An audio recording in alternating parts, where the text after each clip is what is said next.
Heute habe ich ein Thema mitgebracht, das jetzt nicht ganz so ernst ist wie die anderen.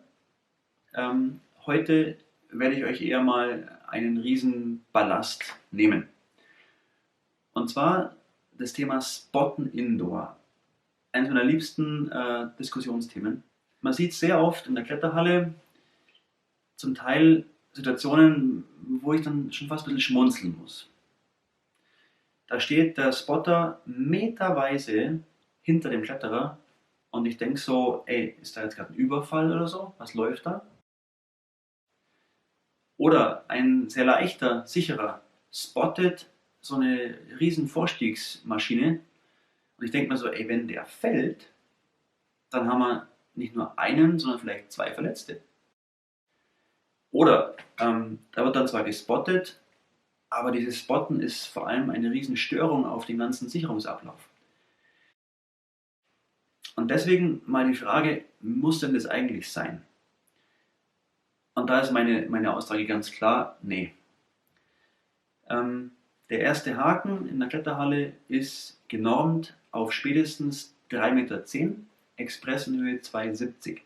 Da befinden sich bei einer sinnvollen Klippposition die Füße von einem erwachsenen Menschen so einen guten halben bis vielleicht einen Dreiviertel Meter über dem Boden. Das halte ich jetzt für ein überschaubares Risiko, gerade über Fallschutzböden.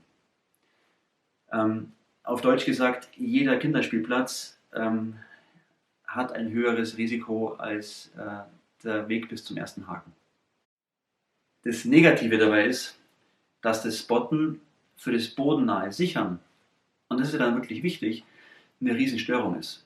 Der Spotter steht immer hinterm Kletterer, hat das Seil nie fertig abgelenkt und langt dann oft noch viel zu spät zum Seil.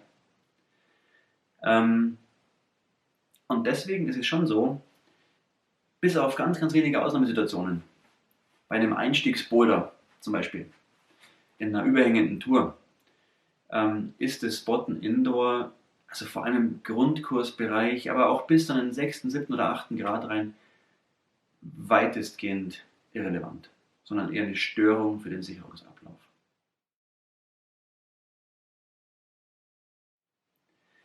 Wenn ich spotte, dann muss ich es geübt haben, dann muss der Gewichtsunterschied passen und dann muss aber auch der Ablauf ab dem ersten Klick perfekt funktionieren. Und das müsste man jetzt mal hinterfragen.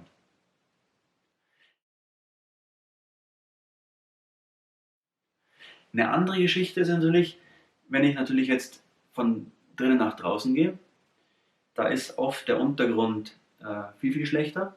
Da sind einzelne spitze Steine, Wurzeln, Bäume. Der erste Haken ist viel, viel höher. Und dann macht natürlich ein Spotten oder ein Ablenken also durchaus Sinn. Noch viel mehr beim Bouldern, Indoor wie Outdoor.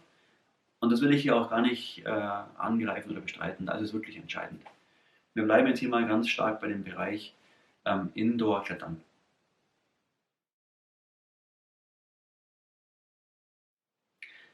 Jetzt ist die Frage, wie kommt sowas eigentlich in die Lehre? Naja, euch muss bewusst sein, dass die Lehrmeinung tatsächlich anfänglich, als die Kletterhallen entstanden sind, von draußen nach drinnen transferiert worden ist. Haben wir gerade gesagt. Outdoor macht ein Spotten zum Teil vollkommen Sinn. Und dann war eben auch die Idee, komm, auch Indoor machen wir den Weg vom Boden bis zum ersten Haken sicherer.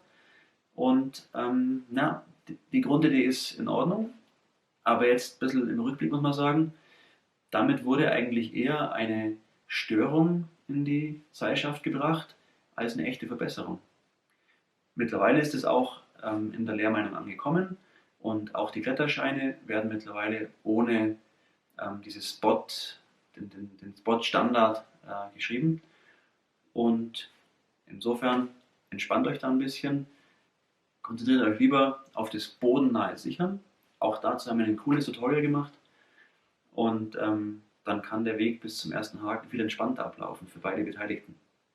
In diesem Sinn, eine Last weg, ein Thema sogar gestrichen und damit viel Spaß beim Klettern und wir sehen uns bald wieder.